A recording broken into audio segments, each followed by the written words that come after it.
उसके बाद हमने हमने स्टडी किया Townsend theory of breakdown gases, जो होल जो है वो आयनाइजेशन के ऊपर बेस्ड है, और उससे हमने करंट ग्रोथ इक्वेशंस जो है वो डेवलप की।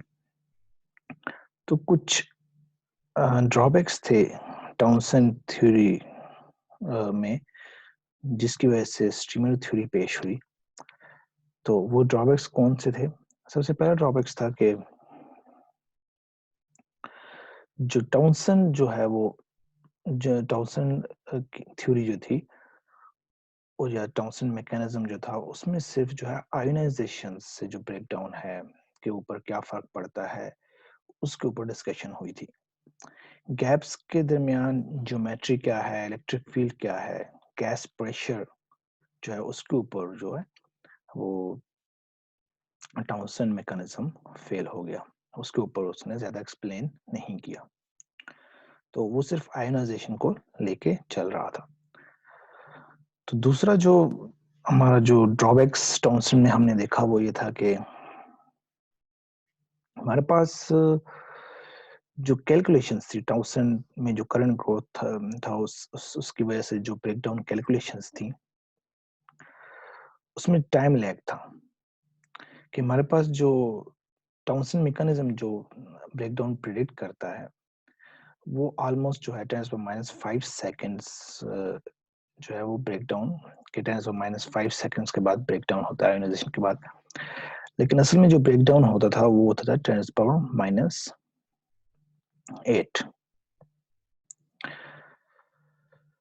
तो ये जो टाइम लैग इन ब्रेकडाउन था, ये टाउनसेंड मैकेनिज्म, जो टाउनसेंड थ्योरी थी, उसका एक ड्रॉबैक ये था कि प्रैक्टिकली जो रिजल्ट्स थे वो टाइम के लिहाज से वो थोड़े डिफरेंट थे। क्योंकि जो टाउनसेंड थ्योरी जो एक्सप्लेन कर रही थी, वो टाइम जो था वो ज्यादा था, लेकिन असल में जो ब्रेकडाउन था उसका ब्रेकडाउन टाइम जो था वो पहले हो जाता था, ब्रेकडाउन टाइम उसका कम था। तो इसको हम टाइम लैग इन ब्रेकडाउन भी कहते हैं। ये दूसरा ड्रॉबैक था टाउनसेंड थ्योरी का। टाउनसेंड थ्योरी में जो थर्ड जो हमारे पास ड्रॉबैक है कि जो टाउनसेंड मैकेनिज्म ने डिस्चार्ज और करंट फ्लो, जो डिस्चार्ज हम कह सकते हैं, जो डिस्चार्ज जो उसने एक्सप्लेन किया वो डिफ्यूज्ड डिस्चार्ज था, फॉर्म ऑफ के आयंस एक तरफ ट्रेवल कर रहे हैं, इलेक्ट्रॉन्स दूसरी तरफ ट्रेवल, उसकी एक यूनिक डायरेक्शन नहीं थी। लेकिन एक्चुअल में हमारे पास क्या होता है, एक्चुअल में हमारे पास चार्जेस होते हैं फिलामेंट्री और इरेगुलर होते हैं डिस्चार्जेस जो है हमारे पास, वही हम पढ़ेंगे आज स्ट्रीमर थ्योरी में। तो ये तीसरा ड्रॉबैक था। तो ये इन ड्रॉबैक्स की वजह से, ये तीन जो ड्रॉबैक्स हमने एक्सप्लेन किए, इन तीन ड्रॉबैक्स की वजह से एक नई थ्योरी पेश हुई। ठीक है, तीन साइंटिस्ट ने मिलकर वो थ्योरी पेश की 1940 में, जिसे हम कहते हैं स्ट्रीमर थ्योरी है। तो अब हम पढ़ते हैं स्ट्रीमर थ्योरी बेसिकली क्या चीज है। तो जैसे कि आपको पता है, हमारे पास कैथोड और एनोड जो है वो दो ऐसे इलेक्ट्रोड्स हैं जहाँ पे आके चार्ज जमा होते हैं। चार्ज हमारा जमा होता है जब हम हाई वोल्टेज अप्लाई करते हैं, तो उनके दरमियान, अगर कैथोड एनोड के दरमियान हम गैस, कोई भी न्यूट्रल गैस है, इंसुलेशन गैस है, उसको प्लेस करें, उसके ऊपर वोल्टेज अप्लाई करें, तो कैथोड से जो है वो इलेक्ट्रॉन जो है किसी भी रीजन की वजह से, ठीक है, आयनाइजेशन जो लिंक्स डिस्क्रिप्शन में मैंने, वहां पे आप डिटेल में पढ़ सकते हैं कि कौन कौन सी रीजन है जिसकी वजह से इलेक्ट्रॉन जो है वो कैथोड से एमिट हो सकते हैं। तो जो इलेक्ट्रॉन्स कैथोड से एमिट होंगे उनके ऊपर नेगेटिव चार्ज होगा और वो एनोड की तरफ ट्रेवल करेंगे। तो जैसे कि हमने आयोनाइजेशन में पढ़ा था कि इलेक्ट्रॉन्स जो हैं वो जाके न्यूट्रल एटम को हिट करते हैं और आयंस बनाते हैं। आयंस हमारे पास पॉजिटिव चार्जेस हैं, वहां पे पॉजिटिव आयंस बनाते हैं, इलेक्ट्रॉन्स हमारे पास नेगेटिव चार्जेस। तो आयंस जो हमारे पास बनते हैं वो कैथोड की तरफ ट्रेवल करते हैं, जबकि इलेक्ट्रॉन्स जो हैं उनके ऊपर नेगेटिव चार्ज है, वो एनोड की तरफ ट्रेवल करेंगे, क्योंकि आयंस के ऊपर पॉजिटिव चार्ज है इसलिए वो कैथोड की तरफ ट्रेवल करते हैं। तो इलेक्ट्रॉन्स हमारे पास लाइटर एलिमेंट है, अगर हम उसको आयन से कंपेयर करें। तो इसीलिए इसकी स्पीड जो होगी, ट्रेवलिंग स्पीड जो इलेक्ट्रॉन्स की होगी, जो नेगेटिव चार्जेस की हमारे पास होगी, वो पॉजिटिव चार्जेस से ज्यादा होगी। तो हमारे पास क्या रिजल्ट निकलेगा, जो इलेक्ट्रॉन्स यहाँ से एमिट हुए हैं, तो इलेक्ट्रॉन्स जहां जहां से वो ट्रेवल करते हैं वो पॉजिटिव आयंस बनाते जाते हैं। आयोनाइजेशन में हमने यही पढ़ा था, ठीक है। आयन जिसको स्ट्रीमर थ्योरी के बारे में जानकारी जो हासिल करनी है, उससे पहले जो है आपको मस्ट पता होना चाहिए कि आयोनाइजेशन क्या चीज है, और आयोनाइजेशन में आयंस कैसे क्रिएट होते हैं, इलेक्ट्रॉन्स कैसे ट्रेवल करते हैं। इसलिए स्ट्रीमर थ्योरी के बारे में जानने से पहले आप जो है आयोनाइजेशन की वीडियोस लाजमी देखें, आयोनाइजेशन के रिकॉर्डेड लेक्चर लाजमी देखें जो नीचे लिंक में गिवन है। तो हमारे पास इलेक्ट्रॉन जब एनोड की तरफ ट्रेवल करते हैं तो वो लाइटर एलिमेंट होते हैं। तो यहाँ पे आपको नजर आ रहा है, तो इलेक्ट्रॉन जहां जहां से ट्रेवल करेगा वो आयंस क्रिएट करता करता जाता है एक्सपोनेंशियल फॉर्म में। यही हमारे पास टॉन्सन थ्योरी हमें यही कहती है।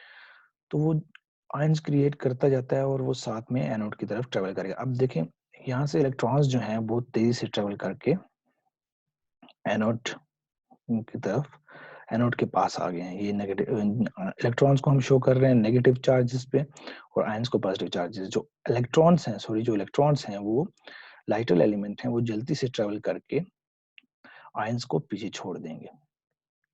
तो यहाँ पे अगर आप देखें तो फर्स्ट पॉइंट हम देखते हैं कि free electrons move towards the head of avalanche. ये जो एवलांच क्रिएट हुआ है हमारे पास, ठीक है, जो इलेक्ट्रॉन्स होंगे, फ्री इलेक्ट्रॉन जो कैथोड से एमिट करेंगे पॉजिटिव अट्रैक्शन की वजह से, वो एनोड की तरफ ट्रेवल करेंगे, तो वो एवलांच के हेड पे लाई करेंगे। क्योंकि वो लाइटर एलिमेंट्स हैं, वो तेज ट्रेवल करते हैं with respect to cathode, with respect to ions, तो वो आयंस को पीछे छोड़ेंगे और एनोड की तरफ ट्रेवल करेंगे। तो यहाँ पे हमारे पास इलेक्ट्रिक फील्ड क्रिएट होगा। यहाँ पे एक तो ये इलेक्ट्रिक फील्ड है जिसके बारे में हमने पहले ही पढ़ चुके हैं कि एनोड और कैथोड के दरमियान इंसुलेटर है, इंसुलेशन गैस है, तो उसकी वजह से एनोड और कैथोड के इलेक्ट्रिक फील्ड होगा। हम उसकी बात नहीं कर रहे, हम एक नए इलेक्ट्रिक फील्ड्स क्रिएट होंगे, यहाँ पे नए फील्ड्स क्रिएट होंगे।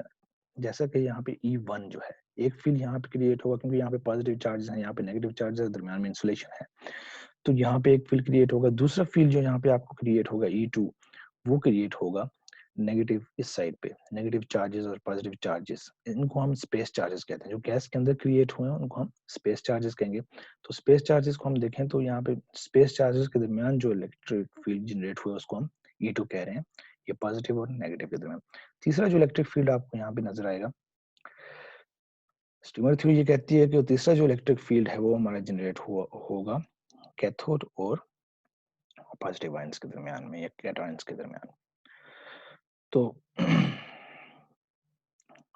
तो अगर हम देखें यहाँ पे,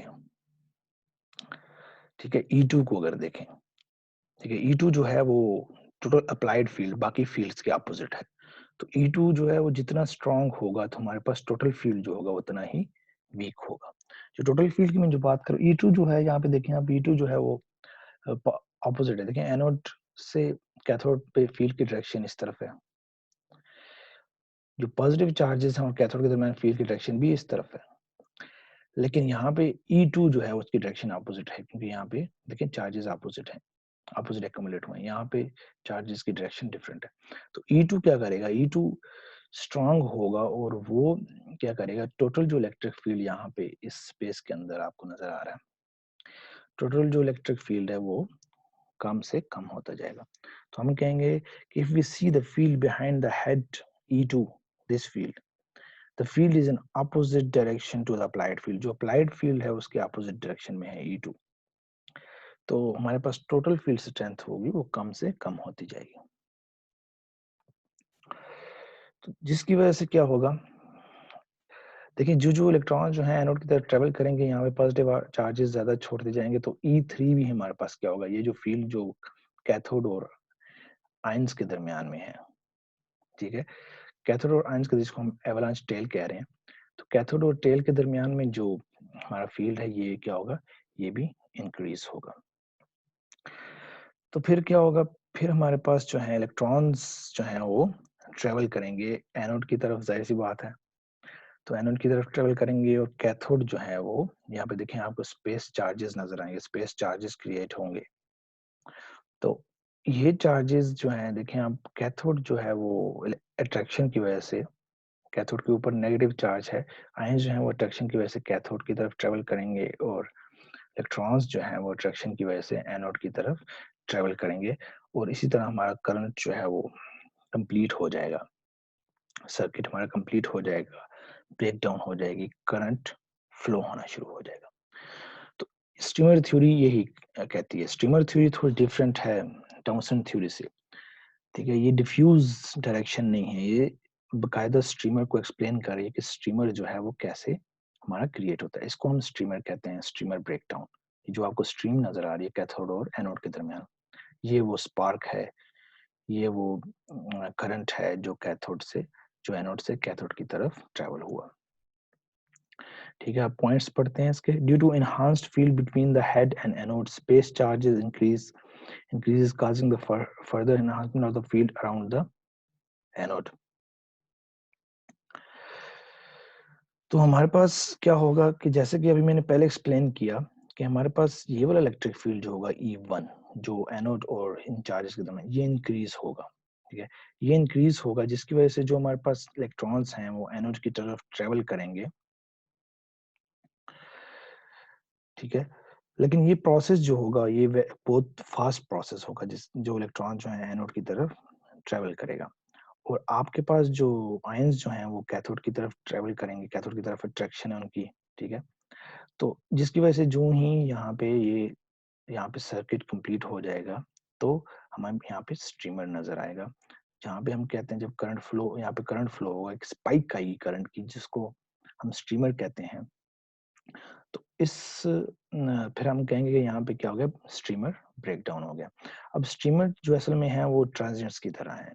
अब ट्रांजिएंट्स हमें पता है कि ट्रांजिएंट जो है वो शॉर्ट टाइम के लिए होते हैं, ठीक है। वो डिफरेंट है कोरोना डिस्चार्जेस से, वो क्या है, शॉर्ट टाइम के लिए होता है। अब ये शॉर्ट टाइम के लिए क्यों होता है, अभी हम नेक्स्ट स्लाइड में पढ़ेंगे कि ये स्ट्रीमर जो ब्रेकडाउन है शॉर्ट टाइम के लिए क्यों होता है। अब देखिए हमारे पास यहाँ पे, अब ये जो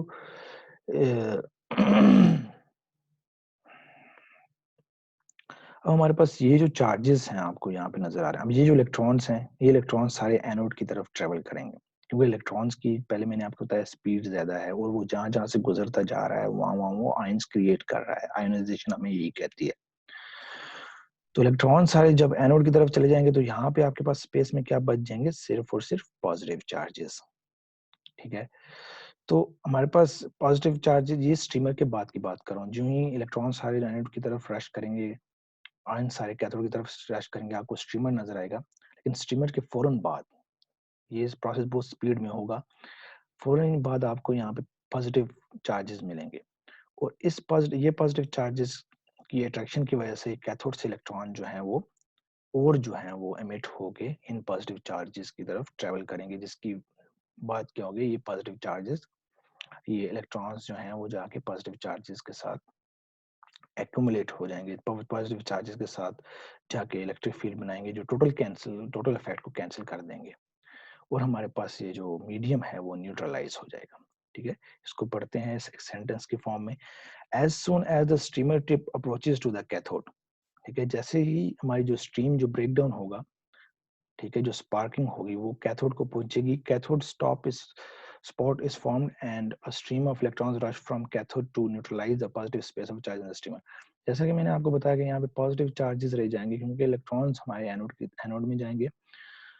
तो क्या होगा, यहाँ से जो कैथोड में जो इलेक्ट्रॉन्स हैं, कैथोड के जो इलेक्ट्रॉन्स हैं वो सारे इन पॉजिटिव अट्रैक्शन की वजह से, और वो स्ट्रीमर जो स्पॉट बनाएगा, एक कंडक्टिंग स्पॉट बनाएगा यहाँ से कैथोड से एनोड, वो सारे इलेक्ट्रॉन्स जो हैं वो उस स्पॉट की वजह से, देखिए यहाँ पे पिछली स्लाइड में आपको नजर आ रहा है, ये जो है इलेक्ट्रॉन्स, इनको रास्ता मिलेगा, यहाँ से कंडक्टिंग पाथ मिलेगा, ये इलेक्ट्रॉन्स जो हैं वो फ्लो करेंगे गैस में, और ये पॉजिटिव चार्जेस क्या करेंगे, उन इलेक्ट्रॉन्स को अपनी तरफ अट्रैक्ट करेंगे, जिसकी वजह से स्पेस जो हमारे पास जो है, गैस जो इंसुलेटिंग गैस है वो न्यूट्रलाइज हो जाएगी। तो पॉजिटिव चार्जेस जो स्पेस चार्जेस और नेगेटिव चार्जेस आपस में इक्वल हो जाएंगे, और ऑलमोस्ट जो है वो न्यूट्रलाइज हो जाएंगे।